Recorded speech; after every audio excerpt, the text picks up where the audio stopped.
كشف التجى بجماله حسنت جميع خصاله سلوا سورة يوسف بداري حكمة لقمان ما قارئ قرآن باري يهدي لسادمان ما بلغ العلا بكماله كشف التجى بجماله حسنت جميع خصاله سلوا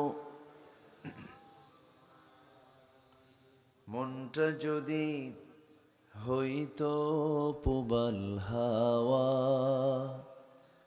হইতো যদি শুভ্র কবুতর মেঘের ডানায় পাঠিয়ে দিতাম মদিনারি পথে যেথায় আমার প্রিয় রাসূল ঘুমান নিরন্তর যেথায় আমার প্রিয় নবী ঘুমান নিরন্তর মনের মিনারো তল নিরবধি কবর গিলাফ ছুঁয়ে দিতাম যদি রওজা জিয়ারতের আশায় রওজা জিয়ারতের আশায় পিয়াসী অন্তর যেথায় আমার প্রিয় নবী ঘুমান নিরন্তর সবাই বলি সাল্লাল্লাহু আলাইহি ওয়াসাল্লাম।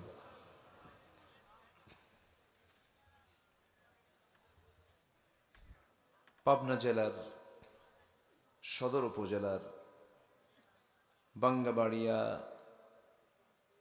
গোরস্থান মাহফিল ইন্তেজামী কমিটি কর্তৃক আয়োজিত রুহের মাগফিরাত কামনা এবং গোরস্থানের উন্নতি কল্পে ৮৬তম তাফসীরুল কোরআন মাহফিল ২০২৪ মহৎ আয়োজনের সম্মানিত সুযোগ্য সভাপতি গোরস্থান কমিটির সম্মানিত সভাপতি জনাব সর্দার আব্দুর রশিদ, আজকের মাহফিলের বরেণ্য অতিথি নন্দিত আলেমী দ্বীন, দক্ষিণ এশিয়ার সর্ববৃহৎ সংগঠন বাংলাদেশ জামাত ইসলামীর পাবনা জেলা শাখার সম্মানিত সেক্রেটারি মহোদয়, পদ্মা কলেজ পাবনার সম্মানিত সহকারী অধ্যাপক, আমার অত্যন্ত কাছের দীর্ঘদিনের আমার প্রিয় দ্বীনী ভাই মাওলানা আব্দুল গাফফার খান হাফিজাহুল্লাহ, আজকের মাহফিলের বরেণ্য অতিথিবৃন্দ, সম্মানিত হযরত উলামায়ে কেরাম, ফদলায়ে ইজাম, সুশীল সমাজ, জাতির শ্রেষ্ঠ সন্তান শিক্ষক মণ্ডলী, জাতির বিবেক সাংবাদিক বৃন্দ, সামনে উপস্থিত দূরে কাছের বিভিন্ন স্থান থেকে ছুটে আসা কালেমার ঝান্ডাবাহী, তাওহীদের পতাকাবাহী, দ্বীন ইসলামের নরসারদুল বীর মুজাহিদ, প্রাণ প্রিয় সম্মানিত দ্বীনী ভাইরা, আড়ালে বসে আছেন শ্রদ্ধেয়া সম্মানিতা মা বোনেরা, আলোচনার সূচনায় আনুষ্ঠানিকতার মধ্য দিয়ে আমার পক্ষ থেকে আবারও দিল খোলা সালাম, আসসালামু আলাইকুম ওয়া রাহমাতুল্লাহি তাআলা ওয়া বারাকাতুহু। সবাই কেমন আছেন? আমাকে প্রশ্ন করলেন, আল্লাহ তাআলা আমাকে তো আপনার মতোই, আপনার সাথেই, আপনার কাতারেই রেখেছেন। বলছি আলহামদুলিল্লাহ। মঞ্চ একটু উঁচু হলে ভালো হতো, মানুষগুলোর দেখতে কষ্ট হচ্ছে, ঘাটটা একটু উঁচু করতে হচ্ছে, মঞ্চ একটু উঁচু হলে ভালো হয়। তো যাই হোক, মহান রব্বে করিমের শুকরিয়া।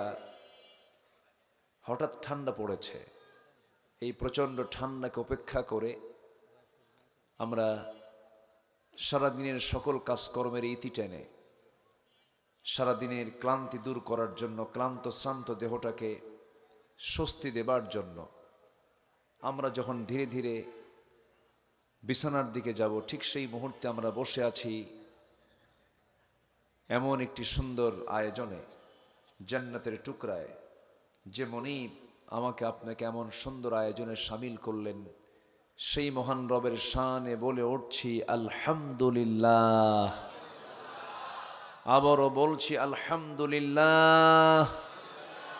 চিৎকার মেরে বলছি আল্লাহুম্মা ইন্নী আসআলুকা আল হুদা ওয়াত তুকা ওয়াল আফাফা ওয়াল গিনা। সবাই বলি আল্লাহুম্মা লাকা আসলামতু ওয়া বিকা আমানতু ওয়া আলাইকা তাওয়াক্কালতু ওয়া ইলাইকা আনাবতু ওয়া বিকা খাসামতু। আমরা আল্লাহ তাআলার শুকর আদায় করে নিলাম। মহান রব্বুল আলামিনের অশেষ শুকরিয়া যে আল্লাহ তাআলা আমাকে আপনাকে সুন্দর একটি অনুকূল পরিবেশ উপহার দিয়েছেন। স্বাধীনতার 53 বছরেও মুক্ত মনে, মুক্ত পরিবেশে, এমন একটি সুন্দর বাধা নাই, বাধাহীন চিত্ততা নিয়ে কথা বলার এই প্রথম 53 বছরে আমরা সুযোগ পেয়েছি। শুধুই 16 বছর নয়, এর আগেও মাহফিল বন্ধ করা হয়েছে। 80-র দশকে প্যারেড ময়দানের মাহফিল, তারপরে সিলেট আলিয়া মাদ্রাসার মাহফিল, অনেক মাহফিলে হরতাল দেওয়া হয়েছে, অনেক বাধা এই গভর্নমেন্ট ছাড়াও আরো গভর্নমেন্ট বন্ধ করেছে। তো শুধু এইবার যে চিত্রটা আমরা দেখতে পাচ্ছি, মাশাআল্লাহ, একটা সুন্দর পরিবেশ আমাকে আপনাকে উপহার দিয়েছেন। তিনি আমার কে? আসতে বলবেন না, তিনি আমার কে? সেই মহান রবের শানে বলছি আলহামদুলিল্লাহ। জোরে বলি আলহামদুলিল্লাহ। সম্মানিত হাজিরিন, এই তো কয়েকদিন আগেই মাহফিল করতে গেলে থানার কাছে ধরনা দেওয়া লাগতো, কমিটির জুতার তলা ক্ষয় হতো, তাও মাহফিলের পারমিশন মিলত না। মাহফিল করে লাভ কি? নাশকতা, রাষ্ট্রদ্রোহী বক্তব্য, বিভিন্ন ইস্যু টেনে মাহফিলকে বন্ধ করা হতো। এই তো কয়েকদিন আগের কথাই আমি বলছি। অথচ আল্লাহ তাআলা কি পরিবেশ তৈরি করে দিলেন, এখন কমিটির কাছে থানা ফোন দিয়ে বলে কিছু লাগবে কি? ঠিক কিনা বলেন তো? আমার ব্যক্তিগত একটা প্রোগ্রাম ছিল গত মাসে, সেখানে আল্লামা সৈয়দ কামাল উদ্দিন জাফরি হাফিজাহুল্লাহ তিনি ছিলেন, আল্লামা সাইদি সাহেবের ছেলে ছিলেন, বিশ্বজয়ী হাফেজরা ছিলেন। আমি একটা হিফজ সম্মেলন করেছিলাম। তো আমি রাজশাহী ডিভিশনাল ডিএজি মহোদয়কে ফোন দিয়ে বললাম, ভাইজান আমার মাহফিল আপনাকে আসতে হবে, কি হুজুরের দাওয়াত পাইছে, কি মিস করা যায়? চিন্তা করেন, একজন ডিভিশনাল ডিআইজি উনি এক কথায় রাজি হয়ে গেলেন। তাহলে এই যে একটা পরিবেশ আমরা পেয়েছি, এই পরিবেশের এই অবদান একমাত্র, কেবলমাত্র, শুধুমাত্র কার? আসতে বলবেন না কার? আমি তো ভাবছিলাম যুবকরা শেষ, ডিভাইস দিয়া, মাদক দিয়া সব তো যুবকদেরকে ধ্বংস করার প্ল্যান করেছিল, কিন্তু যুবকরা জাতে মাতাল, তালে ঠিক ছিল। ঠিক আছে না? দুপুরের খাবার রান্না হলো কার, আর মানে যে খাইলো কারা? আলহামদুলিল্লাহ, আলহামদুলিল্লাহ বলেন। ক্যামেরা একটু প্রবলেম হচ্ছে, আচ্ছা থামেন, একটু থামেন, একটু সমস্যাই তো। তো এখন আপনি শুনছেন হাজার হাজার, আর এই ক্যামেরাগুলো আগামীকালকের মধ্যেই পৌঁছায় দেবে কোটি মানুষের কাছে। কই সবই তো ঠিক, ঠিক তো কিছুই নেই,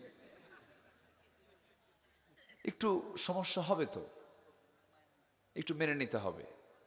ক্যামেরা রাখবে কোথায় বলেন? তাও তো বাঁচবে আরেকজনের, ওই যে লোক আছে।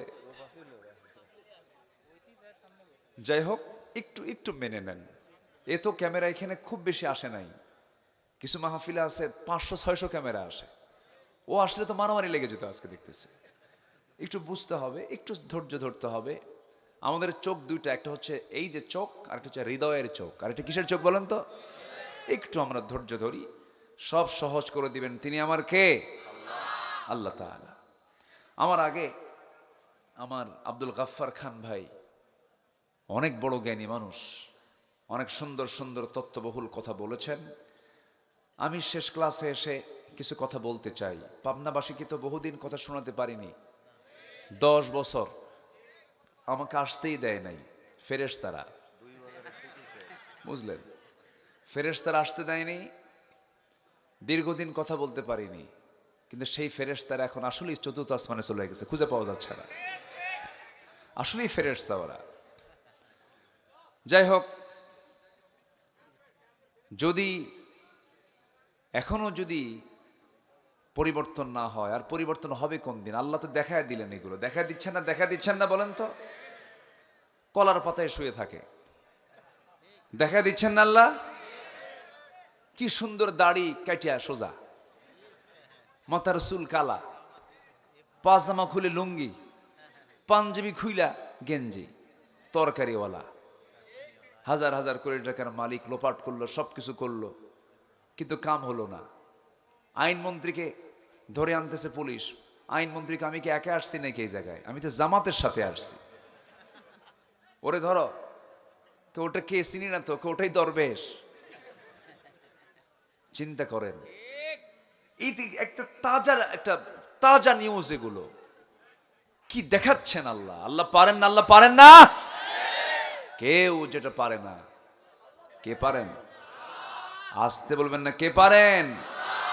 শুধু তিনি বলেন, ইন্নামা আমরুহু ইযা আরাদা শাইআন আন ইয়াকুলা লাহু কুন ফায়াকুন। তিনি যখন কোনো কাজের ইরাদা করেন, সিদ্ধান্ত যখন চূড়ান্ত করেন, শুধু একটা কথা বলতে হয়, কুন, হয়ে যাও। সঙ্গে সঙ্গে তা মাইক্রো সেকেন্ডের আগে তা হয়ে যায়। কোনো প্ল্যান লাগে না, কোনো পরিকল্পনা লাগে না। আল্লাহ রাব্বুল আলামিন বান্দাকে সুযোগ দিয়ে দেন, সুযোগ দিয়ে দেন, কিন্তু সেই সুযোগে কিছু জালিম আছে, জুলুম করতে থাকে। নিজেও ভাবে না, আমি যে জুলুম করছি, পূর্বের জালিমদের কি অবস্থা হয়েছিল। ফেরাউন এই পৃথিবীতে কম জুলুম করে নাই। ফেরাউনকে ধরেছেন 1600 বছরে কয়দিন? কয়দিন ধরছেন? বেঁচে ছিল 1600 বছর। কত বছর? আর এরা ছিল 16 বছর। দেখছেন কি মিল? দেখেন কি মিল। এদের যে চরিত্র, ফেরাউনের চরিত্র ছিল, যে ঠিক কিনা? ফেরাউন, ওর একটাই নেশা ছিল, ক্ষমতা ছাড়া যাবে না। ফেরাউনের নেশা কি ছিল? এদের কি নেশা ছিল? কোন কি? তাহলে কি চিন্তা কি দুই রকম না একরকম? ফেরাউন, ওর কথা হচ্ছে যেমন করেই হোক ক্ষমতা ছাড়া যাবে না। প্রয়োজনে মুসার জন্ম ঠেকাও, মার পেট চিরে 40,000 শিশু হত্যা করে সে তার নিজের ক্ষমতাকে পাকাপোক্ত করতে চেয়েছিল। আল্লাহ বললেন, ফেরাউন, তোরে ধরবো, একদম সময় মতো ধরবো, তুই নিজেও টের পাবি না কেমনে ধরলাম। এরকম ধরা এখনকার ফেরাউনদেরকেও ধরেছেন, কি কি ঠিক কিনা বলেন? ধরেন নাই? ধরেছেন। আল্লাহ সব পারেন। এত মিথ্যা কথা শুনছি আমরা। একটা অনিসলামী দল বলে যে আগামী নির্বাচনে আমরা যদি বিজয়ী হতে পারি মদিনার সনদে দেশ চালাবো। দেখছেন? বলছে না? বলছিল? হ্যাঁ। তাহলে একটা অনিসলামী দল, যে দলের ম্যানিফেস্টো ইসলাম নয়, একটা নন ইসলামী পার্টি, ইসলাম দিয়ে তাদের রাজনীতি নয়, একটা সেকুলার, অথচ সেই দলের একজন প্রধান বলতেছেন যে আগামী নির্বাচনে আমরা আসলে পরে মদিনার সনদে দেশ চালাবো। মদিনার সনদে তো দেশ চালায় নাই, মোদির সনদে দেশ চালিয়েছে ওরা। এখনো বিভিন্ন সুরতে আসতেছে। চট্টগ্রামে আমার আইনজীবী ভাইকে শহীদ করা হলো। আলিফ, কি নাম? আলিফ, সাইফুল ইসলাম আলিফ। আল্লাহু আকবার। তার শেষ আওয়াজ ছিল মুখ থেকে ইয়া আল্লাহ, এই কথা বলে তার জীবন চলে গেছে। নতুন বিয়ে করেছেন, বাচ্চা পেটে 3 মাস। বাচ্চা পেটে কয় মাস? 3 মাস। তার ওকালতি ছিল কি? মুসলিমদের, যারা নতুন মুসলিম হয়েছে তাদের পক্ষে এই আইনজীবী কাজ করেছেন। পরিকল্পিতভাবে সাজানো একটি হত্যাকাণ্ড এটা। এরকম করে তারা অনেক কিছুই করতে চাচ্ছে। খুনি যেই হোক না কেন, খুনির কোনো ক্ষমা এই জমিনে হবে। আল্লাহ তাআলা 3টা অপরাধের শাস্তিকে খুব মারাত্মকভাবে দেখেছেন। আস-সাইয়্যিবুজ জানি, বুড়া জেনাকার, কতলুন নফস, মানুষ হত্যাকারী। নাম্বার 3 হলো দিন থেকে বের হয়ে যাওয়া মুরতাদ। এই 3টা অপরাধের শাস্তি ইসলাম দিয়েছে, তার পৃথিবীতে বেঁচে থাকার কোনো অধিকার নাই। সম্মানিত ভাইয়েরা, অনেক কথা আছে, আস্তে আস্তে করে বলি। আমাকে সময় দিচ্ছেন তো নাকি? কারো কোনো আপত্তি নাই তো? বলি আলহামদুলিল্লাহ, জোরে বলি আলহামদুলিল্লাহ। 2014 সালের কথা মনে হলো আমার। 2011 সালে, 2010 সালের 10 এবং 11 ফেব্রুয়ারি শহীদ আল্লামা দেলোয়ার হোসেন সাঈদী রাহিমাহুল্লাহর শেষ মাহফিল ছিল পাবনার আমান ট্রাস্টের মাহফিল। এরপর 30 জুন ওই বছরে তিনি গ্রেফতার হলেন। পরের বছর 2011 সালে আমি নগণ্য গোলাম, আমার ডাকটা পড়ল, আসলাম। 11, 12, 13, 14 মোট 8 দিন এবং মহিলা সমাবেশ সহ 12 দিন, 12টা প্রোগ্রাম এই আমান ট্রাস্টের মাটিতে আল্লাহ তাআলা এই নগণ্য গোলামকে দিয়ে বাস্তবায়ন করিয়েছেন। এটা ওদের সহ্য হয়নি। 2 বাজারের একটা মাহফিল, আমি তেমন কিছুই বলিনি। আমি কি বলবো ভাই বলেন তো? রাসূলের সুন্নাহ থেকে কথা বললে তো ওদের গায়ে লাগবেই। লাগবে কিনা বলেন? লাগবে কিনা বলেন? আমাকে লক্ষ্য করে গুলি করা হলো, মঞ্চে আগুন ধরিয়ে দেওয়া হলো, মাইক ভাঙ্গা হলো, পুলিশ দিয়ে জনগণের উপরে লাঠিচার্জ করা হলো। শেষ পর্যন্ত ওই কমিটির সেক্রেটারিকে ওইখান থেকে গ্রেফতার করা হলো। 3 দিন পরে শুনি ওই মামলার 1 নম্বর আসামি আমি। কোন? জুলুমের তো একটা মাত্রা আছে, জুলুমের তো একটা মাত্রা আছে। আসলাম এই জেলায় মাহফিল করতে, দিয়ে দিল কি 1 নম্বর আসামি। সম্মানিত ভাইয়েরা, শুধু এখানে নয়, সাতক্ষীরাতে মাহফিল শেষে ডিবির একটা টোটাল টিম আমারে নিয়ে চলে গেল সাদা মাইক্রোবাসে করে। বলেন তো ওই সময়টা কি অবস্থা? আমারে বলে আপনি একটু কালেমা পড়ে নেন। কি কথা কি বুঝতেছেন? আমি বললাম কালেমা পড়ার দরকার নাই তো, এটা হৃদয়ে আছে এমনি অটোমেটিক। বহু মানসিক শারীরিক অত্যাচার এরা করেছে।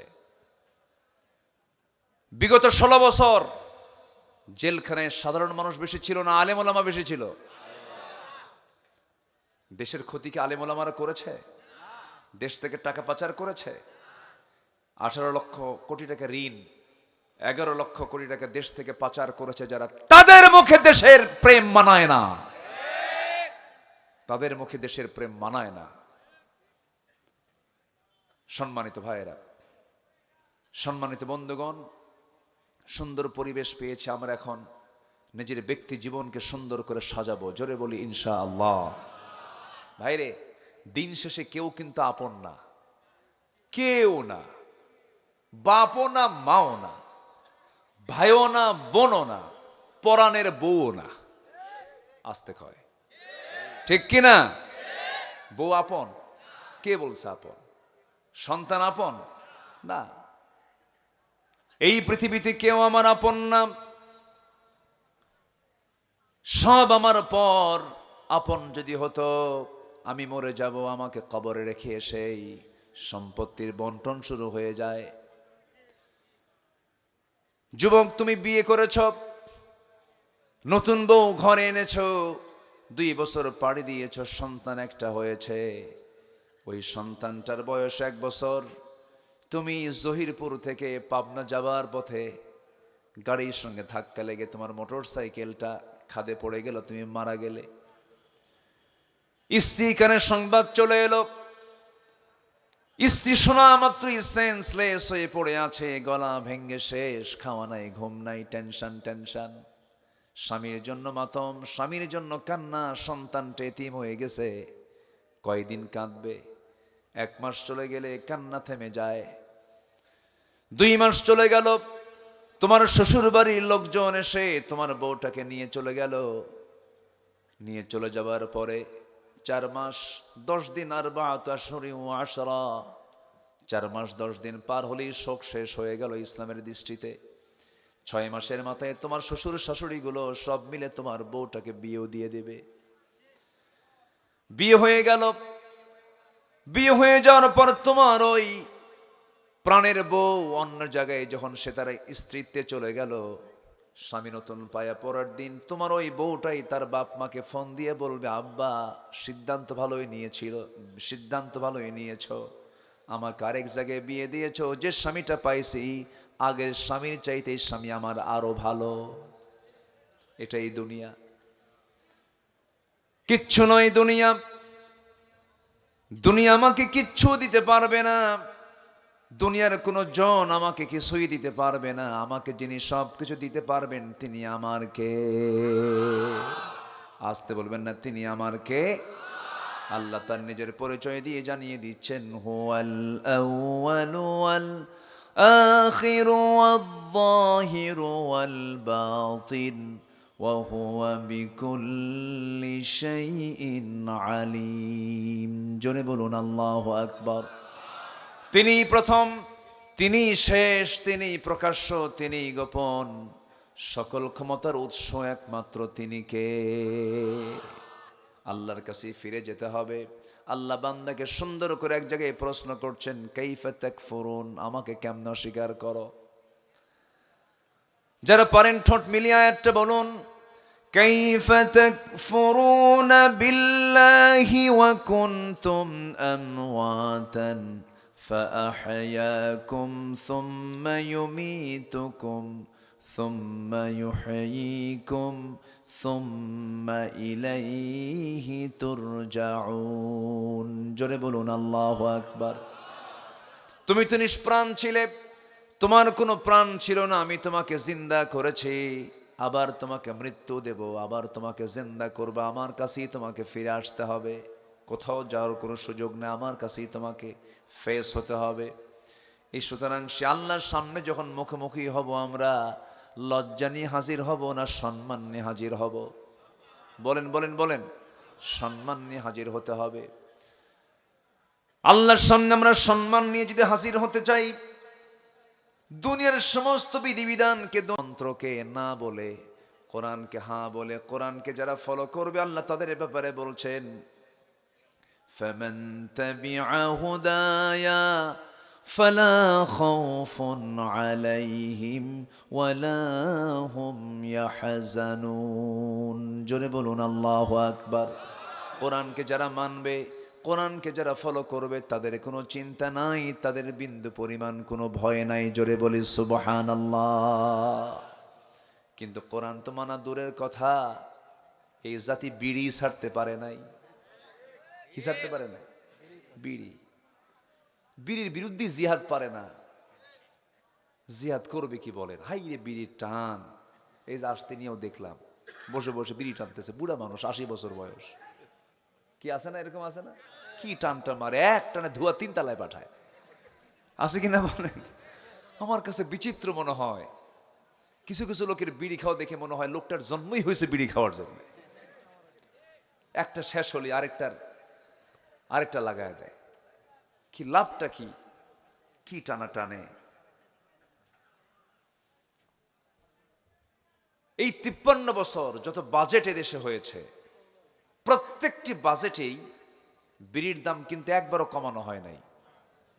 আগের বছরের চাইতে বিড়ির দাম পরের বছর বেড়েছে। বাজেটে বাড়ছেই বিড়ির দাম। কিন্তু যারা বিড়ি খায় তারা ভাবে যতই বাড়ুক, বাড়ি বিক্রি করে হলেও খাবো। আছে কিনা বলে? কি টানা টানে। আবার মাহফিলে এসে প্রশ্ন করে, হুজুর বিড়ি খাওয়া কি জায়েজ আছে? মানে উনি জায়েজের চেষ্টায় আছেন, ছাড়া তো দূরের কথা, উনি চেষ্টায় আছেন যে ফতুয়া দিয়ে যদি একটু জায়েজ করে নিতে পারি। চাচা আপনি কই যান? এই যে নেতা যদি চলে যায় তাহলে তো মহা সমস্যা। আসা, আচ্ছা, কোন একটা সিগন্যাল পাইছে মনে হয়, আবার আসবে ইনশাআল্লাহ। জোরে বলে ইনশাআল্লাহ। আমরা কেউ যাব না। আমার আগামীকালকে মাহফিল বেশি দূরে না, মাত্র সিলেট। তো পেরেশানি তো আমার কম নাই। হ্যাঁ, আমারও তো পেরেশানি, তাও কালকে দিনের বেলা মাহফিল। তাহলে বলেন, পেরেশানি তো আমারও আছে, আমিও যাব। থাকুন এখানে বসলে, এটা সেফটি জোন। এখানে থাকলে ফেরেশতারা দোয়া করে, গুনাহ মাফ হয়। পৃথিবীর কোন জায়গা পাবেন এখন বলেন এমন বরকতময় জায়গা? আর পাবেন না তো। বলি আলহামদুলিল্লাহ। এখানে সবাই আসতে পারে, সবাইকে এখানে বসতে পারে, এটার জন্য নসিব লাগে। কি লাগে? এটা নির্বাচিত করেছেন তিনি কে? আল্লাহ। আমরা দোয়ার মধ্য দিয়ে শেষের দিকে যাব। জোরে বলি ইনশাআল্লাহ। তাহলে আমরা আমাদের ব্যক্তি জীবনকে আমরা গড়ব কি দিয়ে বলেন তো? এই জন্য সত্য বলবো না মিথ্যা বলবো? বলেন সত্য না মিথ্যা? জাতিগতভাবে গোটা পৃথিবীতে 2 শতাধিক রাষ্ট্র আছে। এর মধ্যে বলুন তো আপনারা, কোন জাতি, কোন দেশের মানুষ সবচেয়ে বেশি মিথ্যা কথা বলে? মনে হতে পারে, বলেন তো, একটু বলেন তো। এত মিথ্যা কথা বলে, বিশেষ করে যে শ্রেণী সবচেয়ে বেশি মিথ্যা বলে তারা কারা বলেন তো? আমি তো নাম ধরতে বলিনি, বলতেছি যে একটা শ্রেণী আছে, যে শ্রেণীটার নাম হচ্ছে নেতা শ্রেণী। নেতৃস্থানীয় একটা মহল আছে, এত মিথ্যা কথা বলে। দেখেন না, 5ই অগাস্টের 5 দিন আগেই কয় হাসিনা পালাই না। কইছে না, কইছে না, কইছে না? বলছে কিনা বলেন? 5 দিন আগে, 5 দিন যাই নাই, সবার আগে দৌড় মারছে।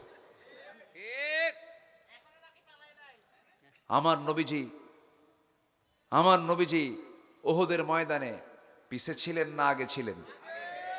মার খেয়েছেন সবচেয়ে কম না সবচেয়ে বেশি?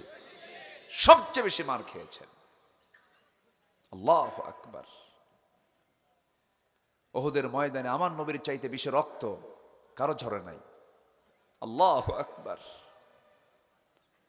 নেতা কাকে বলে? যে নেতারা জীবনে একটা মিথ্যা কথা ছিল না। যে মহান নেতা আমার রাসূল জীবনে কৌতুক করে মিথ্যা বলেন নাই। বেহুদা একটা কথাও তার মুখ থেকে বের হয় নাই, বাজে কথা বের হয় নাই। যে নবী আমার কোনোদিন আওয়াজ দিয়ে জোরে জোরে হাসেন নাই, যে নবী আর চোখে কখনো তাকান নাই, এই দিকে তাকানোর প্রয়োজন তিনি ঘাড়টা ঘোরায় তাকিয়েছেন।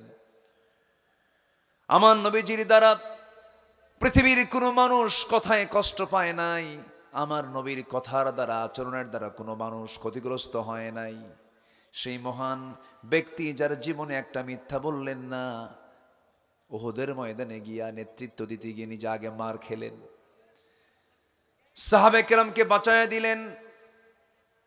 আমার নবীজির চরিত্র ছিল কেমন?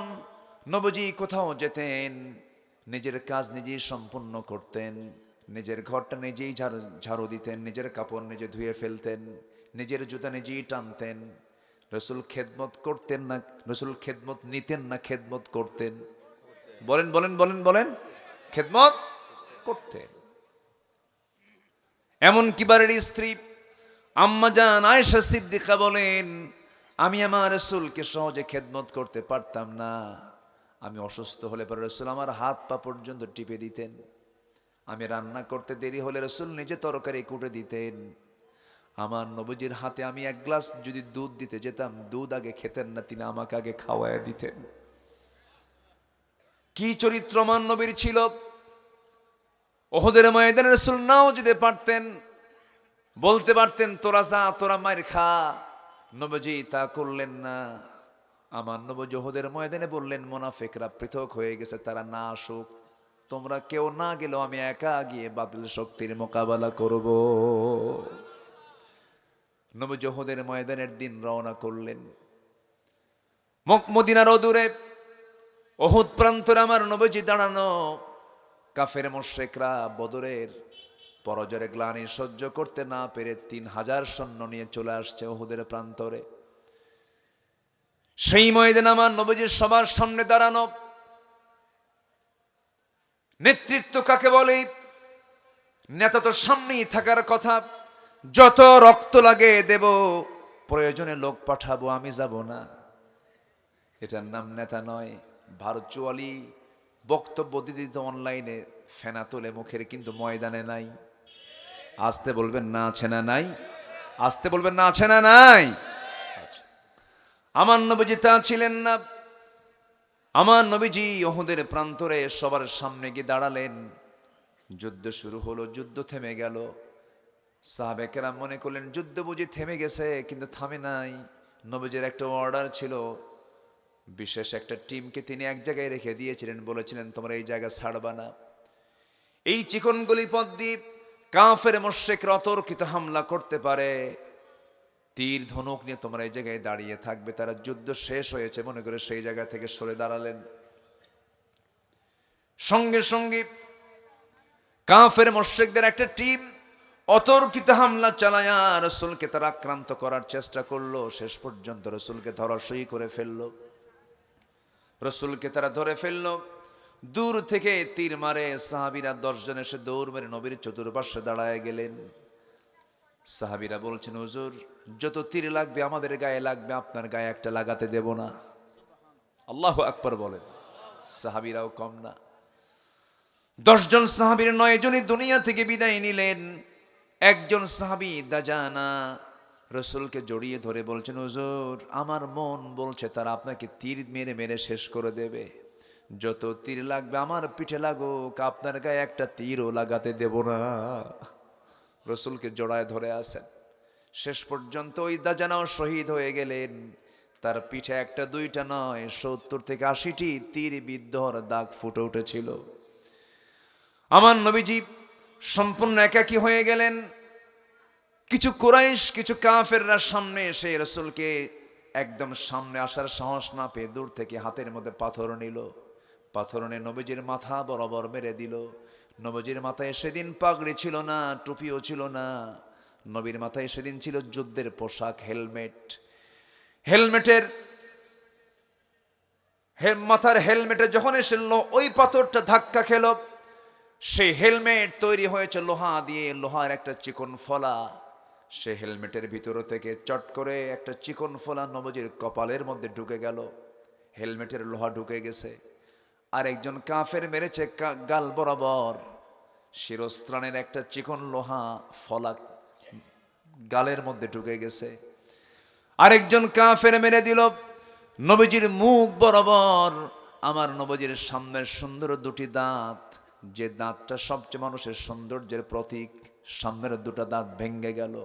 নবীজি মুখ থুবড়ে জমিনে পড়ে গেলেন, কপাল গাল দাঁত আক্রান্ত। নবীজি মুখ থুবড়ে জমিনে পড়ে গেলেন। নবীজি মাথা চক্কর মেরে যখন পড়ে গেলেন, কুরাইশরা সব চতুর্দিকে গুজব রটায় দিল, কুতিলা মুহাম্মদ, মুহাম্মদ নিহত, মুহাম্মদ নিহত। এই কথা যখন সাইয়েদনা ওমর ফারুকের কানে চলে গেছে, ওমর তো পাগলের মতো ছিলেন, রাসূলকে পাগলের মতো মহব্বত করতেন। আস্তে করে তিনি করলেন কি, তরবারি বের করে নিয়ে চিৎকার মেরে বলছেন, রাসূল শূন্য দুনিয়ায় ওমরের বাঁচার কোনো আকাঙ্ক্ষা নাই। যুদ্ধ আবার শুরু হয়ে গেল। নবীজি মুখ থুবড়ে পড়ে আছেন, সবার ভিতরে কান্নার রোল পড়ে গেছে। মদিনার অলিগলি সব খবর হয়ে গেছে রাসূল বেঁচে নাই। একজন মদিনার পাগলি সাহাবী, মহিলা সাহাবী ঘর থেকে বের হলেন, চিৎকার মেরে মেরে ইয়া রাসূলুল্লাহ বলে ডাকতেছেন। একজন সাহাবী বলে, ও মহিলা, কোন দিকে যাও? তুমি কি জানো তোমার প্রাণপ্রিয় স্বামী আজকের যুদ্ধে শহীদ হয়েছেন? মহিলা বলে, আমার স্বামী শহীদ হয়েছেন এই সংবাদ আমাকে দিয়ে তোমরা আমাকে কাবু করতে পারবে না। আমার স্বামী চলে গেছে, যাক একটাবার জানায়া দাও আমার প্রাণের রাসূল বেঁচে আছেন কিনা। আরেকজন বলতেছে, ও মহিলা, তুমি জানো নাকি তোমার বংশের সবচেয়ে বড় ভাই, তোমার আপন বড় ভাই আজকের যুদ্ধে শহীদ হয়ে গেছে? তিনি বলছেন, বড় ভাই শহীদ হয়েছে কিনা জানি না, এই সংবাদ আমাকে কাবু করতে পারবে না, তোমরা একটাবার জানিয়ে দাও রাসূল বেঁচে আছেন কিনা। আরেকজন এসে বলে, ও মহিলা, তুমি কি জানো তোমার একমাত্র কলিজার ধন, কলিজার টুকরা আজকে যুদ্ধে শহীদ হয়ে গেছে?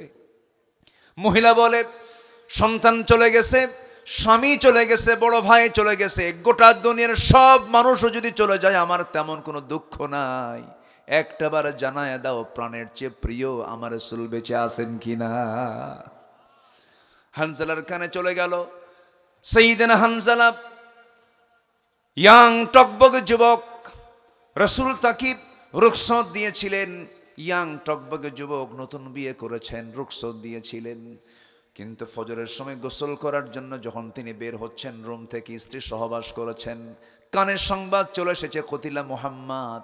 ফরজ গোসল বাদ দিলেন, ফরজ নামাজ বাদ দিলেন। বাদ দিয়ে সাহাবী করলেন কি, স্ত্রীকে সামনে ডাক দিয়া কপালে একটা চুম্বন এঁকে দিয়ে বলছে, স্ত্রী আমার জন্য দোয়া করো, নাকের মধ্যে জান্নাতের কেমন জানি ঘ্রাণ পাচ্ছি, তোমার সঙ্গে আমার এই বুঝি জীবনের শেষ দেখা হচ্ছে, তোমার সঙ্গে দেখা হবে জান্নাতের সিঁড়িতে, জোরে কোন সুবহানাল্লাহ। এই কথা বলে তিনিও বিদায় নিলেন, যুদ্ধে ঝাঁপিয়ে পড়লেন, শাহাদত বরণ করলেন। নবীজি মুখ থুবড়ে পড়ে আছেন, নবীর পাশে কেউ নাই।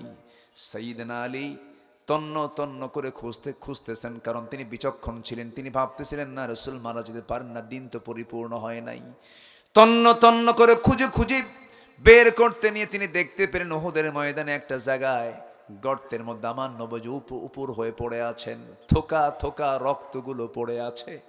সাইয়েদনা আলী এই দৃশ্য সহ্য করতে না পেরে বলছে, ইয়া রাসূলুল্লাহি, আপনাকে যারা রক্তাক্ত করলো আপনি তাদের এই জন্য লানত করুন। রাসূল বলছেন, ওরে আলী, লানত করার জন্য আমি দুনিয়াতে আসি নাই। আমি মুসার মতো বলবো না, আমি নূহের মতো বলবো না, তবে একটা কথা জেনে রেখে দিও আলী, আমার রক্ত যখন জমিনে স্পর্শ করেছে, এই জমিনেই দেখতে পাবে আল্লাহর দ্বীন কায়েম হয়ে গেছে। আমার নবীজি মুখ থুবড়ে পড়ে আছেন। সাইয়েদনা আলী সাহসী মানুষ ছিলেন, শক্তিশালী মানুষ ছিলেন। রাসূলকে জড়িয়ে ধরে কোলের মধ্যে নিয়ে একটা দৌড় মারলেন। দৌড় মেরে উঁচু পাহাড়ের একটা জায়গায় তাকে শোয়া দেওয়া হলো। আমার নবীজি রক্তাক্ত হয়ে আছেন। সাহাবা কেরামদের মধ্যে কান্নার রোল পড়ে গেছে। আমি যতবার মদিনায় গেছি ততবার আমি উহুদে চলে গেছি। উহুদের একটা চিত্র, একটা সৌন্দর্য আলাদা। উহুদের ওই জমিনেই শুয়ে আছেন ৭০ জন সাহাবী। কয়জন সাহাবী বলেন? ৭০ জন সাহাবী। এর মধ্যে সাইয়্যিদুশ শুহাদা আমির হামজা সহ ৭০ জন সেখানে শুয়ে আছেন।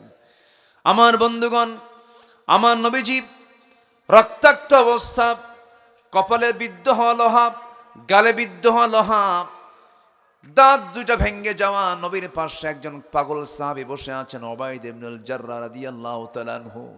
নবীর এমন দৃশ্য সহ্য করতে না পেরে হাতটা লাগায় দিলেন। হাতটা লাগায় দিয়ে কপালের সেই লোহাটা বের করবেন, কিন্তু রাসূল যখনই লোহায় হাত দেওয়া হয় রাসূল আ করে ওঠেন, কষ্ট পাচ্ছেন। আস্তে টান দিলে নবীজির কষ্ট বেড়ে যায়। কেমন করে সেই লোহাটা বের করবেন চিন্তা করতে করতে ভাবলেন না, দাঁত লাগায় দিলেন সামনে, দাঁত লাগায় দিয়ে আস্তে টানা টান মেরে এমন জোরে টান মারলেন, এক টানে লোহা বের হলো, সামনের দুটো দাঁত ভেঙে গেল। রসুল বলছেন, ওবায়দা রে, আস্তে টান দিলে তো তোমার দাঁতটা ভাঙতো না, কি দরকার ছিল এত কষ্ট করার? ওবায়দা বলছেন, হুজুর আপনার জন্য দাঁত কেন কলিজা ছিঁড়ে দেব, তবুও কষ্ট হবে না। জোরে বলি সুবহানাল্লাহ।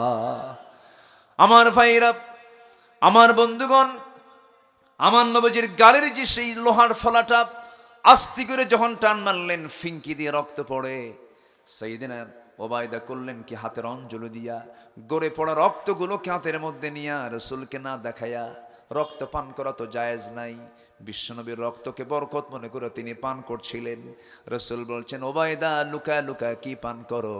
খুঁজুন আপনার রক্ত আমি কোথায় ফেলবো, কোথাও ফেলার তো জায়গা পাচ্ছি না। রসুল বলছেন, ওবায়দা রে, আমার রক্ত যেই দেহে ঢোকে সেই দেহ আল্লাহর জাহান্নাম আল্লাহ তাআলা তার জন্য হারাম করে দেন। আমার নবীজি কপালে ব্যান্ডিজ লাগানো, গালে ব্যান্ডিজ লাগানো, সামনের দুটো দাঁত ভেঙ্গে যাওয়া, সারাটা জীবন আমার নবী জোহদের ময়দান থেকে শুরু করে না মৃত্যুর দিন পর্যন্ত দুটো দাঁত ভাঙ্গা নিয়ে কথা বলেছেন, কত স্পষ্ট হয়ে গেছে। ওহুদে দাঁত ভাঙলেন, খন্দকে গিয়ে কোমরটা ভেঙ্গে গেল, কোদাল মারতে মারতে 4টা দিন পেটে কোনো খাবার ছিল না। আমার নবী যে মৃত্যুর দিন পর্যন্ত তিনি কোমর সোজা করে হাঁটতে পারেন নাই।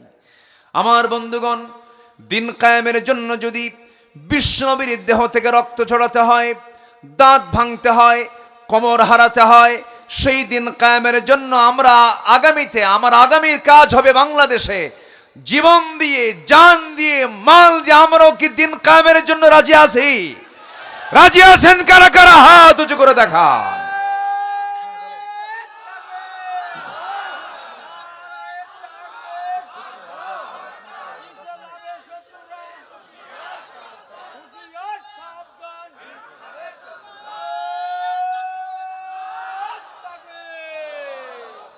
আল্লাহ কবুল করুন, জোরে বলি আমিন, আরো জোরে আমিন। একটা বিজয় এসেছে, এই বিজয় আসল বিজয় নয়। আমরা সেই দিনই বাড়িতে ফিরব, আমাদের নিরে আমাদের স্ব ঘরে ফিরব সেই দিন, যেদিন আমরা দেখতে পাবো আমার সবুজ ভূখণ্ডে কালিমার পতাকা বিজয়ী বেশে উড্ডীন হয়েছে। যুবকরা, তোমরা পারবা, কিন্তু তোমার ব্যক্তি গঠন করতে হবে, চরিত্র সুন্দর করতে হবে, ঠিক কিনা? গার্লস স্কুলের সামনে যায় এতিমের মতো শীত হয়ে পড়ে থাকা যাবে না। যুবকরা রাগ করতেছে মনে হয়, আলোচনা চালাই। জোরে বলি ইনশা আল্লাহ, আরো জোরে বলি ইনশা আল্লাহ। নাম্বার 1, আচ্ছা, আমরা কি মিথ্যা বলবো না সত্য বলবো? সত্য বলবো। কি বেশি করে বলবো একটু বলেন? আচ্ছা, বাঁশ দিল আরেকজন না, না না, ঠিক আছে, আমরা সবাই ভালো। তো এখানে বসে আছে আমরা ভালো মানুষ, কারণ কোরআন শুনতে তারাই আসে যারা কোরআনকে মহব্বত করে। বলি আলহামদুলিল্লাহ। গত বছর এক মাহফিলের, চট্টগ্রাম মাহফিল, সুন্দর করে হাজার হাজার মানুষ দোয়া হলো, কমপ্লিট হলো। মাহফিল শেষে দেখি আমার জুতা নাই, বুঝলাম, কোনায় রাখছি জুতা, জুতা জোড়া নাই। তো বললাম জুতা কই? একজন বলে হুজুর মহব্বত করে নিয়ে গেছে। আমার দেশে একটু সমস্যা আছে, চান্স পাইলে ছাড়ে না। এই সমস্যাটা খুব বড় সমস্যা। ইদা উদিআতিল আমানা, যখন আমানতদারিতে উঠে যাবে, যখন আমানত থাকবে না, আমানতদারিতে থাকবে না, তখন কিয়ামত হবে। তখন কি হবে? কিয়ামত হবে। এখন কি আমানতদারিতে আছে বলেন তো? নাই। আমাদের ব্যক্তি গঠন করার জন্য কিছু গুণ লাগবে। আমি সেই গুণ আমি আজকে এক রাত পাইছি, তো সেই গুণগুলো আমি ব্যাখ্যামূলক না হলেও একটা একটা করে পয়েন্ট আকারে আমি বলি। আমি শেষের দিকে যাব, খুব বেশি লম্বা সময় আমি নিচ্ছি না। আমাকে সময় দিচ্ছেন তো নাকি? জোরে বলি ইনশা আল্লাহ। পাবনাতে আমি আলোচনা করে মজা পাই। পাবনার মানুষগুলো ভদ্র, নড়াচড়া করে কম, ওঠা বসা করে না। এই নেচারটা পাবনাতে বেশি পাই, আলহামদুলিল্লাহ বলেন। আর কিছু কিছু এলাকার লোকগুলো পাই হলো ওই যে একটা মাছ আছে যে মাছটা ভর্তা করে খায়, টাকি মাছ। এই মাছটা যদি আপনি ওজন করার জন্য যদি আপনি দাড়ি পাল্লাই তোলেন আর আধা মিনিট দেরি করেন, মাপ কি হবে? কখনো হবে না, ও শুধু নড়ে। তো কিছু কিছু এলাকার শ্রোতাগুলো জাস্ট ওই রকম টাইপের, শুধু নড়াচড়া করে। কিন্তু পাবনা অ্যাকসেপ্ট একটি জন, যেখানে আসলে পরে একটা আদর্শ শ্রোতা আর একটা গন্ধ ফ্লেভার আমার চোখে ভাসে। বলি আলহামদুলিল্লাহ, জোরে বলি আলহামদুলিল্লাহ। তাহলে আমরা শিখবো আজকে 15টা ব্যক্তি গঠন করার জন্য, নিজের জীবন তৈরি করার জন্য 15টা সৌন্দর্য ইমানের। কয়টা সৌন্দর্য? 15টা। এর মধ্যে 1 নম্বর হলো সত্য কথা বলা। কি কথা বলে বলেন তো? সত্য কথা। মিথ্যা জীবনেও বলবো না। জোরে বলি ইনশাআল্লাহ। চলে যাচ্ছেন? বসেন, আলহামদুলিল্লাহ, বসেন।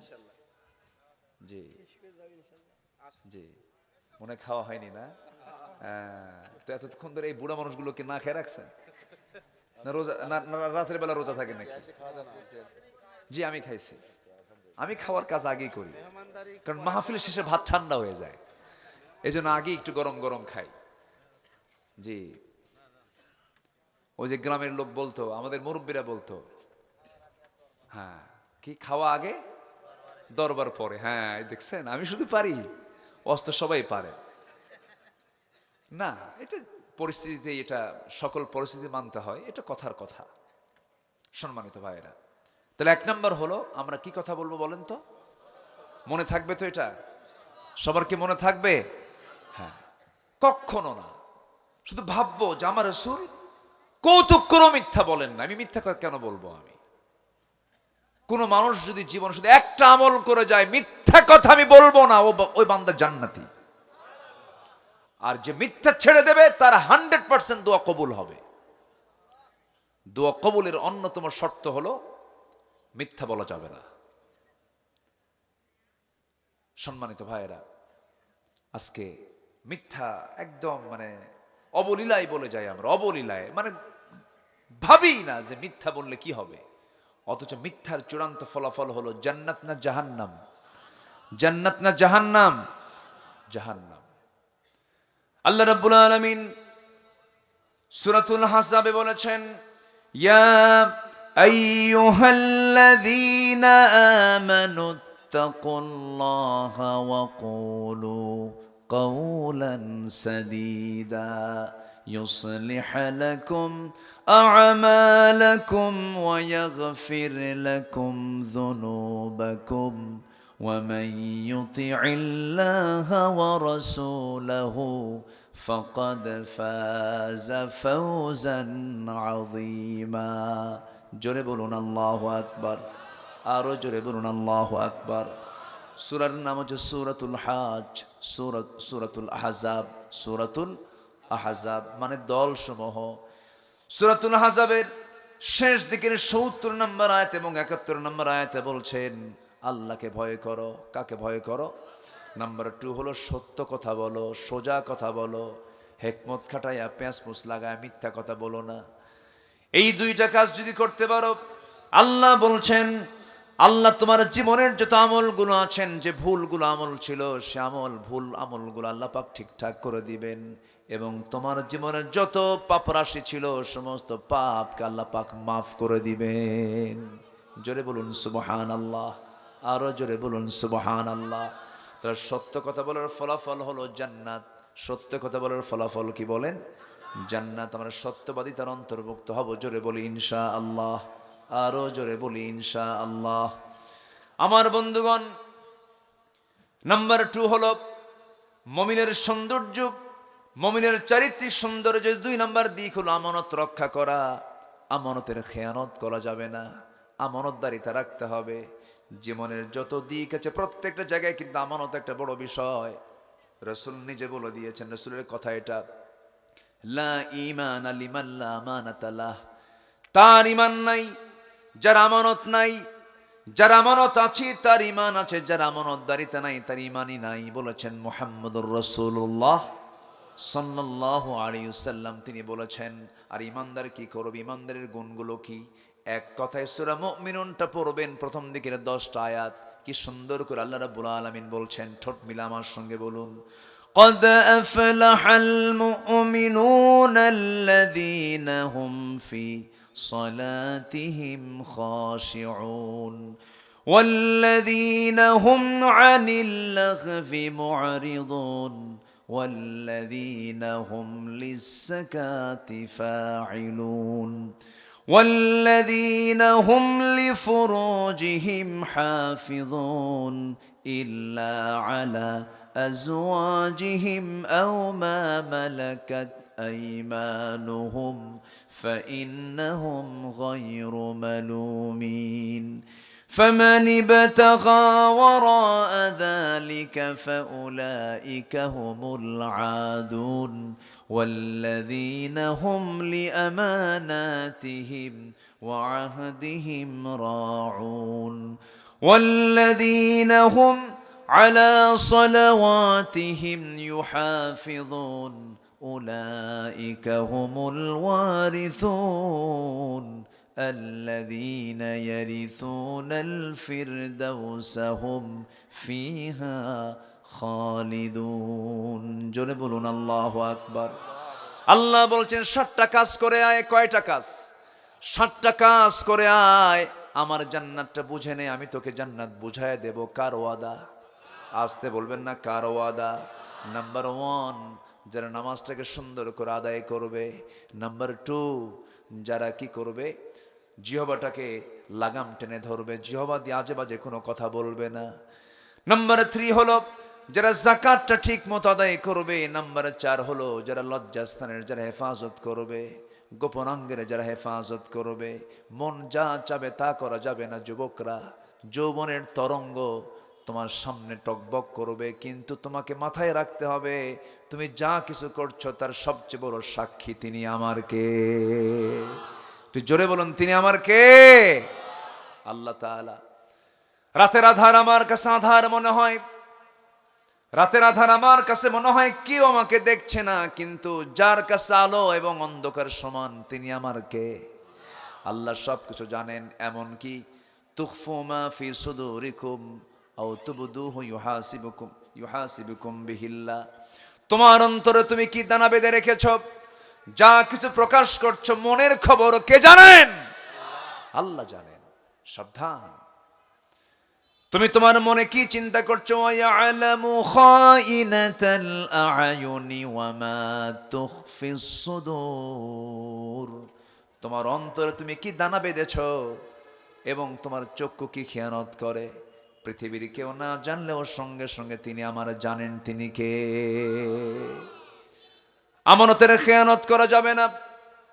তোমার যৌবনকে তোমার ধরে রাখতে হবে। তোমার যৌবন তোমার বৈধ স্ত্রীর জন্য বরাদ্দ করতে হবে। আমার মা মাহফিলে যারা আসছেন, আপনার সৌন্দর্য দেখার একমাত্র হকদার হবেন আপনার স্বামী। স্বামী ছাড়া পৃথিবীর কোনো পুরুষ আপনার জন্য সৌন্দর্য দেখাটা জায়েজ নাই। কিন্তু আজকের মহিলাগুলো মার্কেটে সাজে কম না বাড়িতে সাজে কম? মার্কেটে সাজে বেশি আর বাড়িতে সাজে কম। বাড়িতে কে থাকে? স্বামী থাকে। স্বামীর সামনে ছেঁড়া শাড়ি, মার্কেটে যেতে নতুন শাড়ি। কারে দেখাবে? কারে দেখাবে? দোকানদার। এই তো লক্ষণ ভালো। আসতে পারে লক্ষণ ভালো। আমার রাসূল বলেছেন, কোন নারী যখন পরপুরুষের সঙ্গে কথা বলার বেশি প্রয়োজন হয়ে যাবে, অপ্রয়োজনীয় একটা কথাও বলবে না। যদি প্রয়োজন খুব বেশি হয়ে যায়, এমন জোরে কথা বলবে, অকুলনা কাওলাম মারুফা, কর্কশ ভাষায় কথা বলবে, ক্ষিপ্র ভাষায় কথা বলবে। এমন কি রাসূল বলে দিয়েছেন, মুখের মধ্যে নখ ঢুকায়া বিকৃত করে কথা বলবে। কিন্তু আজকে যত চাকরি আছে, রিসিপশন, বিশেষ করে বিভিন্ন অ্যাড, বিভিন্ন কোম্পানি, বিভিন্ন জায়গায়, বিভিন্ন সেবার কাজে পুরুষ বেশি না মহিলা বেশি? মোবাইল, আপনি সলিমউদ্দিকে ফোন দিয়েছেন, সলিমউদ্দির ফোন বন্ধ, দুঃখিত। এই মুহূর্তে পুরুষ কয় না মহিলা কয়? লিফটে চড়বেন, সেই জায়গায় লিফটে ফার্স্ট ফ্লোর, সেকেন্ড ফ্লোর, পুরুষ কয় না মহিলা কয়? মহিলা বলে। প্রত্যেকটা জায়গায় মহিলার কণ্ঠকে ডিসপ্লে করা হয়। প্রত্যেকটি বড় বড় ব্র্যান্ড কোম্পানিগুলো কোনো কিছু যখন তারা ছাড়তে না, ওপেন করতে নেয়, মহিলাকে সামনে নিয়ে আসে। আহারে মহিলারা বুঝলো না ওই মহিলাকে যে আজকে পৃথিবী পণ্য সামগ্রী বানিয়ে দিয়েছে, এত নিচে নামিয়ে দিয়েছে, মহিলাদের সম্মান পোশাক পরলে না পোশাক খুললে? বলেন বলেন বলেন, মহিলাদের সম্মান পোশাক খুললে না পোশাক পরলে? ঢাকলে পরে সম্মান বাড়ত, কিন্তু মেয়েরা মনে করতেছে আমরা যত দেখাবো ততই মনে হয় সম্মানটা বেড়ে যাবে। না, আবার কিছু কিছু কলামিস্ট আছে কলম লেখে, কিছু কিছু কলামিস্ট আছে আর্টিকেল লেখে, কিছু কিছু নায়িকের ক্ষেত্রে লেখে খুব সাহসী অভিনেত্রী, সাহসী সব খুলে ফেলে। যেরকম নাউজুবিল্লাহ, খুলে ফেলা মানে সাহসী নয়, খুলে ফেলা মানে হলো বেহায়াপনা, খুলে ফেলা মানে হলো শয়তানের কাজ, খুলে ফেলা মানে হলো জাহান্নামের কাজ। এই দুনিয়াতে যে নারী কাপড় খুলবে তার জন্য জাহান্নামের আগুনটা বরাদ্দ হয়ে যাবে। আর এই দুনিয়াতে যে নারী কাপড় দিয়ে তার চামড়া ঢেকে ফেলবে, পরপুরুষ থেকে বাঁচাবে, আল্লাহ তার জন্য 7টা জাহান্নাম আড়াল করে পর্দা করে তার জন্য জান্নাত 8টা খুলে দিবে। মায়েরা আসছে মাহফিলে? ও কালকে মহিলা মাহফিল আছে, তো আমার দাওয়াত দিলেন না তো? আমি থাকবো কেমন? আমাকে আগে বললে থাকতাম। যাই হোক, জি মা আছে তো, আশেপাশে তো আছে। জি, মাদের ওয়াজ শোনা দরকার, মাদের না ওয়াজ শুনলে বড় বেকায়দা, বুঝলেন? জি, আমি ট্রাস্টে আছি ইনশাআল্লাহ। এবছর বহুদিন পর সিলেট আলিয়া মাদ্রাসা মাঠেও আছি, দোয়া করবেন। এরপরে প্যারেড ময়দান, এগুলো সব তো মানে কি বলবো, এগুলো সব ওরা কি করে রাখছিল। আরে এই বড় বড় মাহফিলগুলো কিভাবে ক্লোজ করে রেখে ইন্ডিয়া থেকে সালমান খানকে দাওয়াত দেয়, শাহরুখ খানকে দাওয়াত দেয়, চরিত্রহীনা অভিনেত্রীদের দাওয়াত দিয়া যুব সমাজ ধ্বংসের পরিকল্পনায় মেতে উঠেছিল তারা। জাকির নায়েককে আনতে পারে নাই, জগৎধন্য আলেমদেরকে আনতে পারে নাই। ডক্টর জাকির নায়েকের সঙ্গে আমার মালয়েশিয়ায় দেখা, সালাম দিলাম, কথাবার্তা বললাম। আমি বললাম আপনাকে দাওয়াত দিচ্ছে, আমার দেশে আসেন। যেতে রাজি, কিন্তু আপনার নিতে রাজি নাই। কি বলবো, কোনো উত্তর দিতে পারলাম না, ক্ষমতা তো নাই, কি বলবো। দোয়া করেন আল্লাহ যেন এই দেশে দেশে বিশ্বের বরেণ্য আলেমদেরকে নিয়ে যেন আমরা আরো বড় বড় প্রোগ্রাম যেন করতে পারি। জি হ্যাঁ, একটা প্ল্যান আছে, দোয়া করেন আল্লাহ যেন কবুল করেন। জোরে বলি আল্লাহুম্মা আমিন, আরো জোরে আল্লাহুম্মা আমিন। আগামী 20 এবং 21 জানুয়ারি, হ্যাঁ 20-21 জানুয়ারি হলো দারুল আমান ট্রাস্টের মাহফিল। আমি প্রথম দিন আছি সিলেট আলিয়া মাদ্রাসা মাঠে, 9, 10, 11 মাহফিল, আমি প্রথম দিন আছি।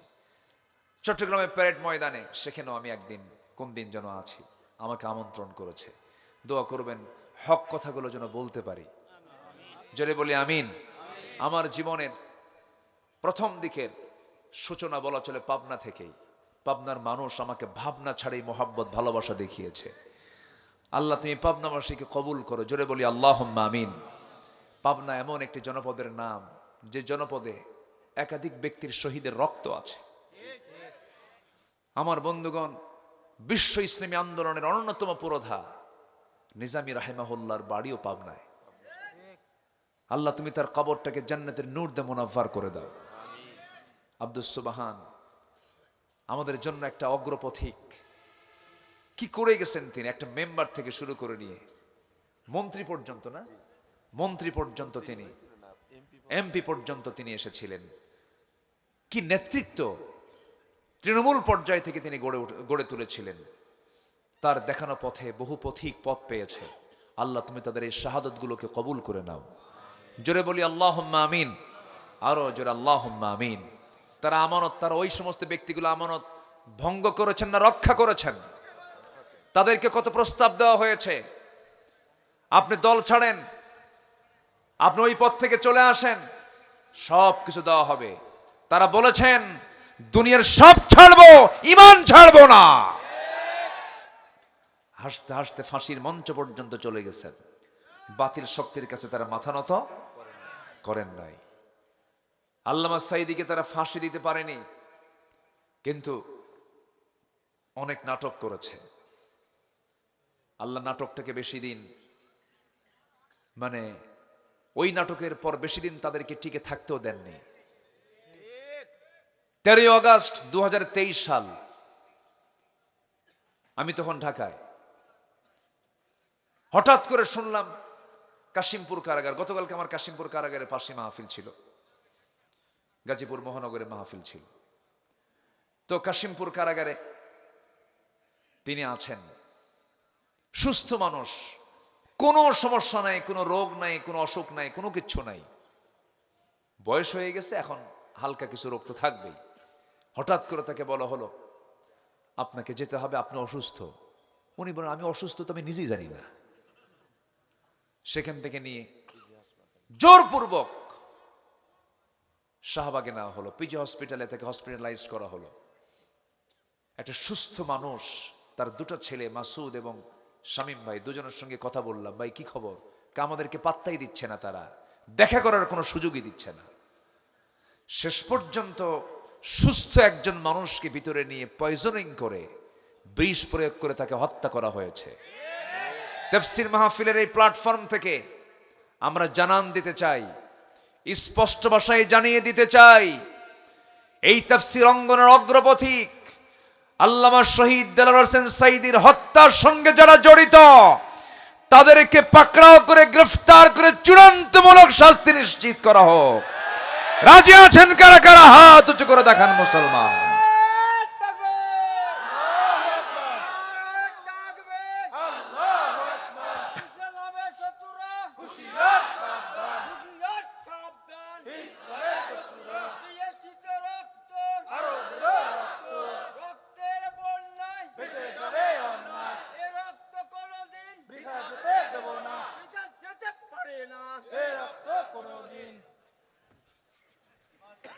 মাশাআল্লাহ,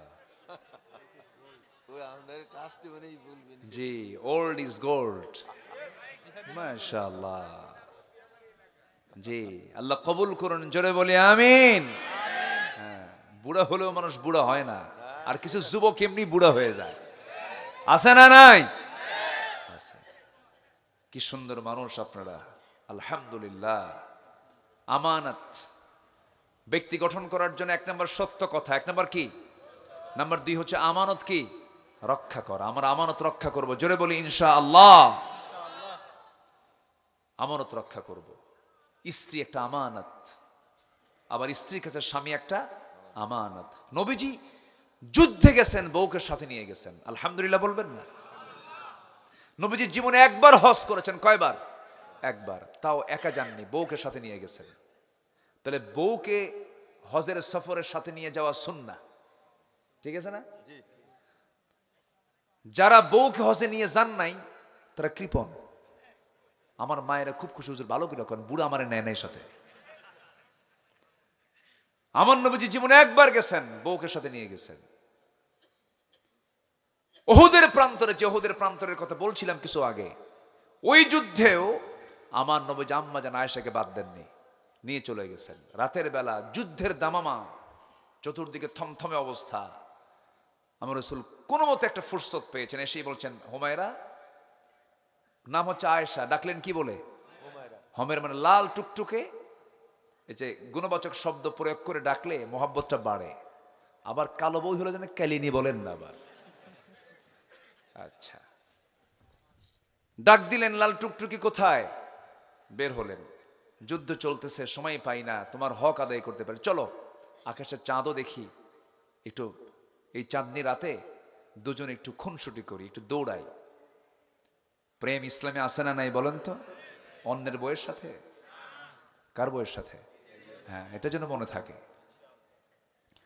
আমার নবীজি আম্মা জান আয়েশার সাথে বলেন, চলো আমরা একটু চাঁদনি রাতে একটু খুনসুটি, একটু দৌড়াদৌড়ি করি, দেখি তো কে দৌড়ে ফার্স্ট হয়।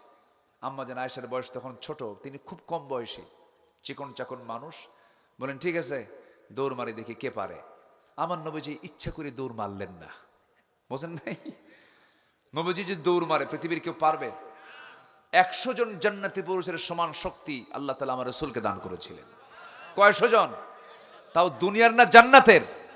জান্নাতের। আম্মা জান আয়েশা ফাস্ট হয়ে গেলেন না নবীজি ফাস্ট করে দিলেন? নবীজি ফাস্ট করে দিলেন, আয়েশা আমার খুশি হয়ে যাক। বেশ কিছুদিন পর একদিন রাসূল বলছেন, আয়েশা সেই দিন আমারে হারায় দিছো, আজকে দেখি দৌড়াই কে পারে। নবীজি সেই দিন দৌড় মারলেন। আমার আম্মা জান আয়েশা বলেন, সেই দিন আমার নবীজি আমাকে পরাজিত করে বলছেন, আয়েশা সেই দিনের পরাজিত হওয়ার জবাব আজকে বিজয় হয়ে দিয়ে দিলাম। নবী যেমন করে বউদেরকে সময় দিতেন, আনন্দ দিতেন, চিত্ত বিনোদন করতেন, বাচ্চাদের সঙ্গেও কথা বলতেন, আমানত মনে করতেন। বউকে সঙ্গে নিয়ে চলবেন, এতে ইমানটা ভালো থাকবে। আমি আমার ভাষায় মাঝে মাঝে বলি, বউটা হলো ইমানের পাহারাদার। বউকে কোথাও নিয়ে সাথে নিয়ে ঘুরবেন, অন্য কোনো নারীর দিকে আপনি তাকানোর সাহস পাবেন না, কারণ ওটা তো কি কথা বলছেন না আপনি, দাঁড়ায় আছে, ওর সামনে আপনি তাকাবেন একদম খবর আছে। যদি আপনি 30 সেকেন্ড ছায়াও থাকেন অন্য কোনো মহিলার দিকে, হঠাৎ করে হয়তো ভুলে গেছেন, তাকায় আছেন, আর এই দৃশ্য যদি আপনার বইয়ের নজরে আসে, বাইরে কিছু কবে না, মানে বাইরে তো কোনো গন্ডগোল তো করা যাবে না, ঠিক মতোই কথা বলবে, কিন্তু লালন করে আছে, চল।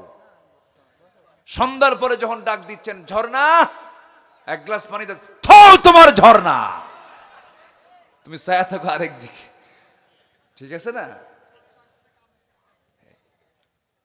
আমার বন্ধুগণ, এই জন্য স্ত্রীর সাথে নিয়ে চলা নিরাপদ। বলি আলহামদুলিল্লাহ। আমার রাসূল কি শিখান নাই? সব শিখিয়েছেন, সব।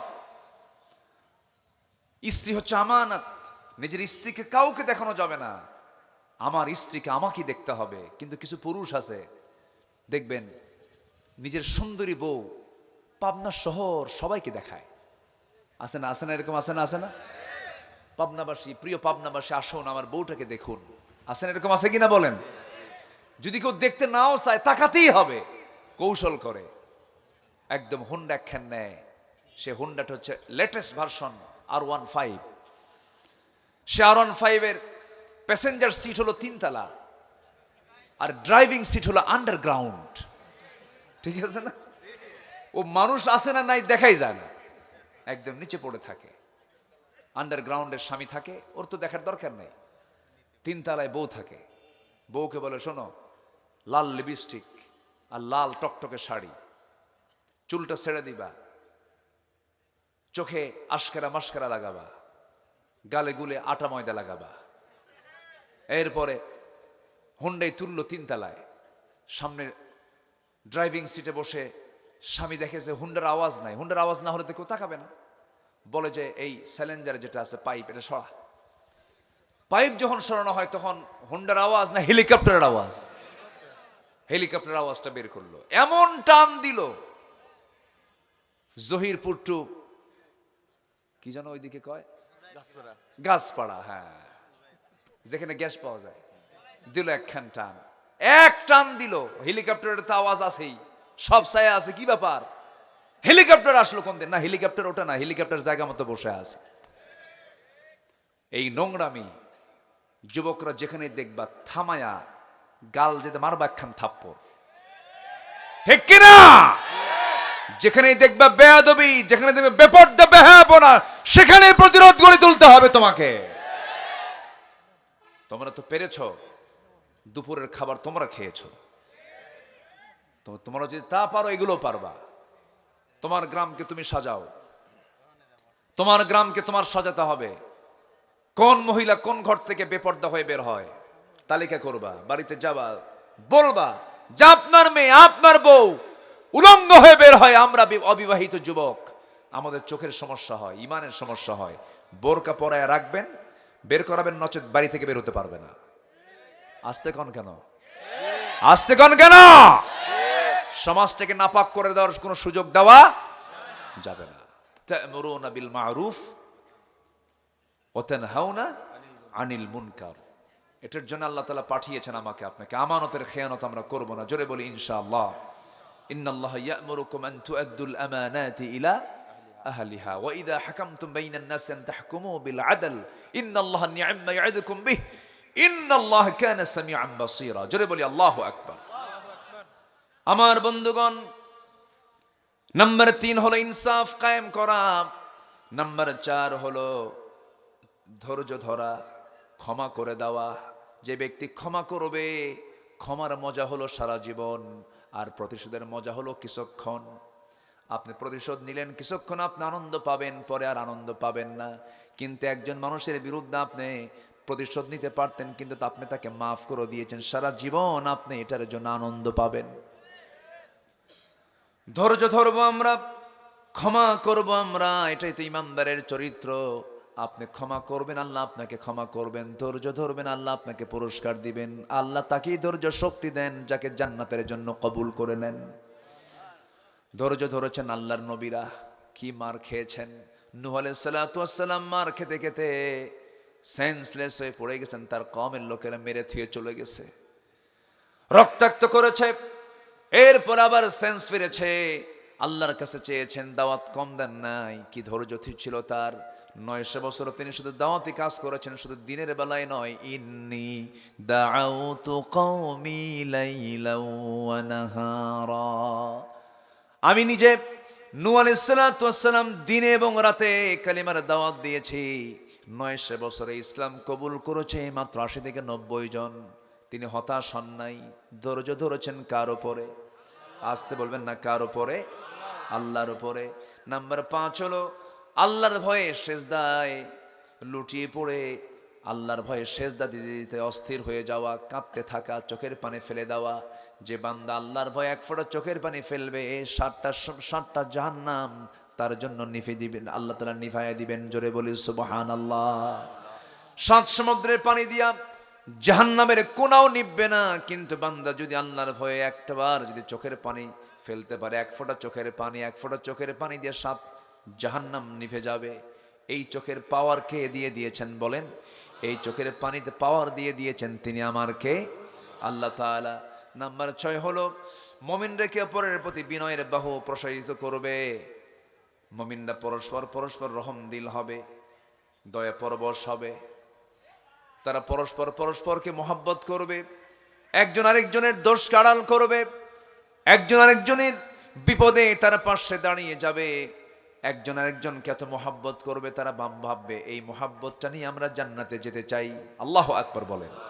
ওয়াখফিদ জানাহাকা লিমান ইত্তাবাআকা মিনাল মুমিনিন।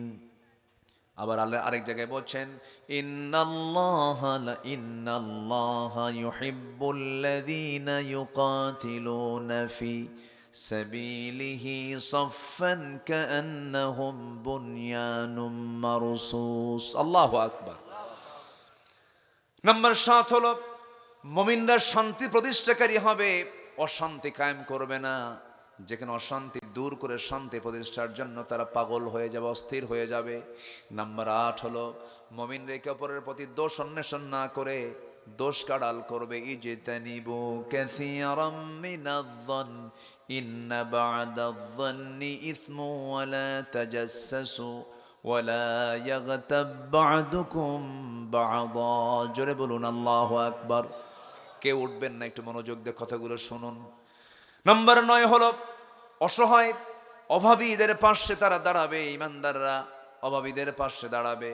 وَيُطْعِمُونَ الطَّعَامَ عَلَى حُبِّهِ مِسْكِينًا وَيَتِيمًا وَأَسِيرًا। জোরে বলুন আল্লাহু আকবার।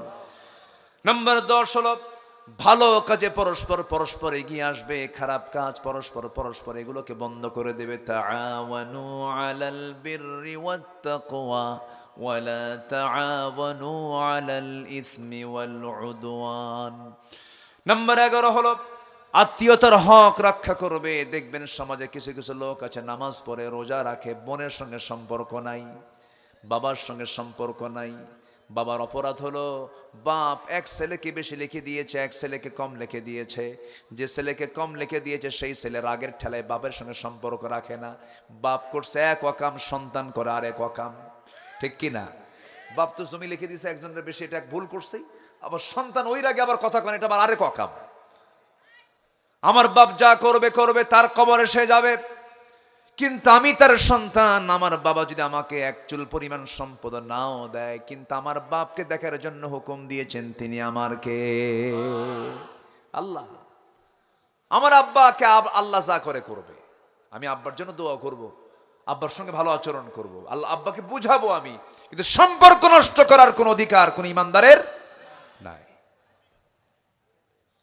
আহা, অনেক সন্তান আছে বাপ মাকে দেখে না, পাবনায় মনে হয় নাই এগুলো, আসতে বলে আসে না নাই, আসে না নাই, দেখে না।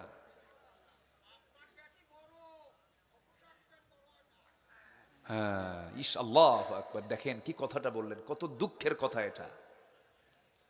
শ্বশুর শাশুড়ির পেট বড় হয় না, বাপ মার পেট কি হয়, বড় হয়ে যায়। কি আফসোসের কথা এটা। নাটোরে, এই তো পাবনার পাশেই তো নাটোর, একটা মহিলা 72 বছর বয়সে এক নারী আমাকে একটা চিঠি লিখে দিচ্ছেন, ছোট্ট একটা চিরকুট লিখে পাঠিয়েছেন, আসসালামু আলাইকুম হুজুর, আমার বয়স 72 বছর, একটা মেয়ে আমার, বিয়ে দিয়েছি, 3টা ছেলে, এই 3টা ছেলের ঘর আমার ঘরের চতুর্পাশে, তারা বিয়ে করেছে। এই 72 বছর বয়স আমি নিজে রান্না করে খাই, আমার 3টা ছেলের ঘরে রান্না হয়, প্রতিটি ঘরের এক একটা খাবারের গন্ধ আমার নাকে এসে ধাক্কা মারে, কিন্তু আমার রান্না আমাকেই করতে হয়। হুজুর দোয়া করবেন আমার সন্তানদের কলিজা যেন নরম হয়, দিল যেন নরম হয়। যেই মা 3 সন্তানকে এক হাঁড়িতে খাওয়াতে পারলেন একা, আর 3 সন্তান মিলে এক মাকে খাওয়াতে পারে না, কত বড় অসভ্য হতে পারে, ঠিক কি না? আছে না নাই? আচ্ছা, আল্লাহ তুমি প্রত্যেক সন্তানকে বোঝার তৌফিক দাও, জোরে বলি আমিন, আরো জোরে আমিন। মা যে কত বড় সম্পদ, মার মুখ হচ্ছে আইন, ডাক তো বড় ডাক, উনি উত্তর দেন নাই।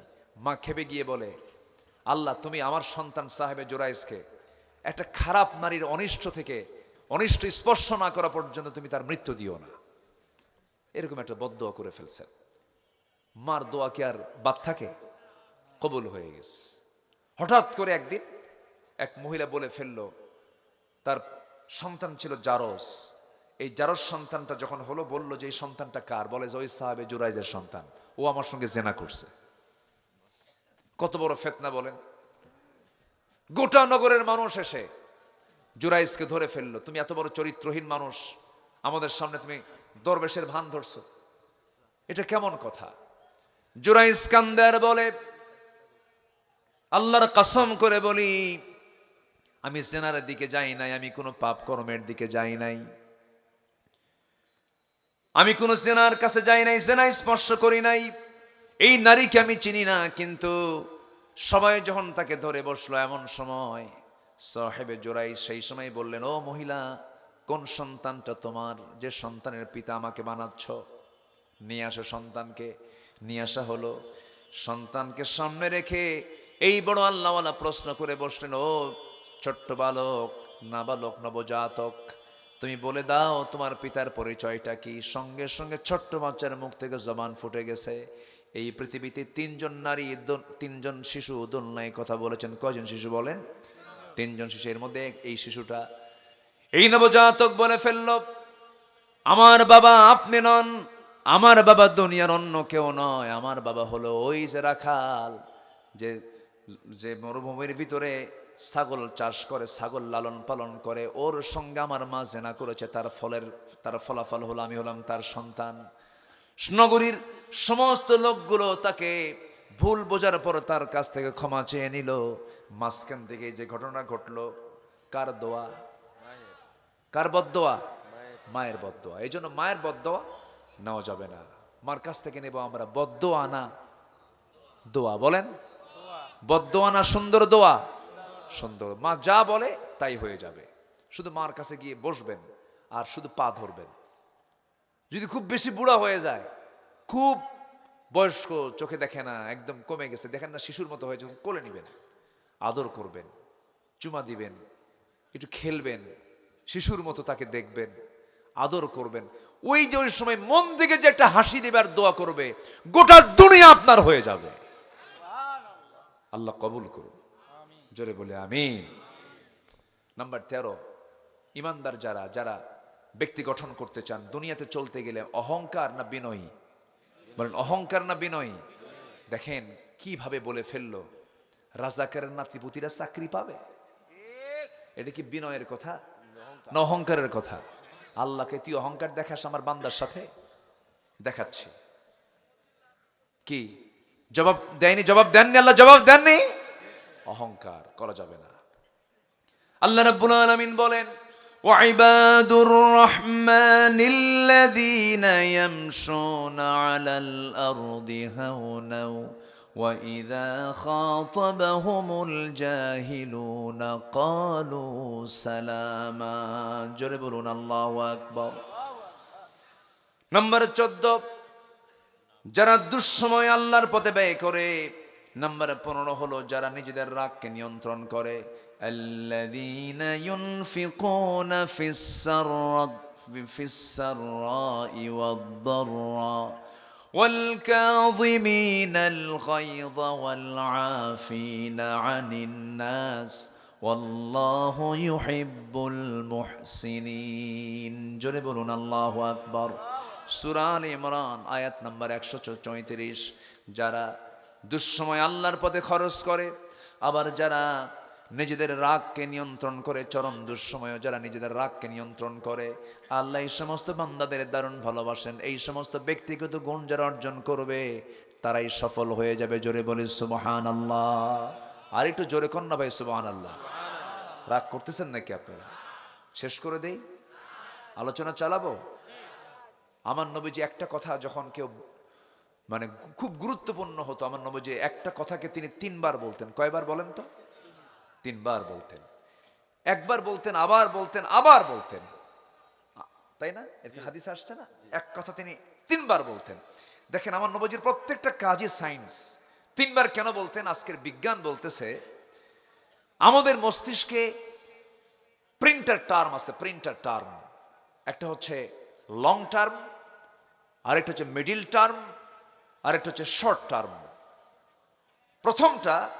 প্রথম কোনো কথা যখন কেউ বলে এটা শর্ট টার্মে থাকে, দ্বিতীয়বার যখন কথা বলে এটা মিডিল টার্মে থাকে, আর তৃতীয়বার যখন ওই একই কথা বলা হয় তখন এটা লং টার্মে ঢুকে যায়, আর ভোলার কোনো সুযোগ নাই।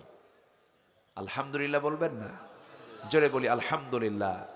আমার নবীজির সুন্নাহ এবং বিজ্ঞান সাংঘর্ষিক নয়। সুন্নাহ যেটা, বিজ্ঞানও সেটা। আল্লাহু আকবার বলেন। মানুষ খাবার খায়, রাসূল বলেছেন প্লেটটা মুছে খাও। সায়েন্স বলছে মানুষ যখন খাবার খায়, খাবারের মূল প্রোটিনগুলো খাবার প্লেটের একদম নিচে গিয়ে জমা হয়। রাসূল বলেছেন প্লেটটা মুছে খাও, মানে কি সমস্ত প্রোটিনগুলো তোমার পেটে যেন চলে আসে। আল্লাহু আকবার বলে। এরকম করে আমার রাসূল যা বলেছেন সবকিছুর মধ্যে, সমস্ত সুন্নাহর মধ্যে বরকত আছে না নাই? আসতে বলবেন না, আছে না নাই? একটা হাদিস আমরা জানি, ইন্নামাল আ'মালু বিন্নিয়াত। বুখারী শরীফের কয় নাম্বার হাদিস? বলেন বলেন, একটু মুখস্থ করে দাও। কয় নাম্বার হাদিস? 1 নাম্বার হাদিস। শুরু হয়েছে বুখারী কি দিয়া? ইন্নামাল আ'মালু বিন্নিয়াত। প্রত্যেকটা কাজ তার নিয়তের উপরে নির্ভরশীল। এই হাদিসকে রিসার্চ করেছে আমেরিকান সাইকোলজিক্যাল একটা অ্যাসোসিয়েশন, তার একটা গবেষণা এটা আসছে। চিকিৎসকদের সঠিক ইন্টেনশন এবং সহানুভূতি রোগীর ক্ষেত্রে দৃঢ় একটি মাইন্ড বডি কানেকশন সৃষ্টি করে।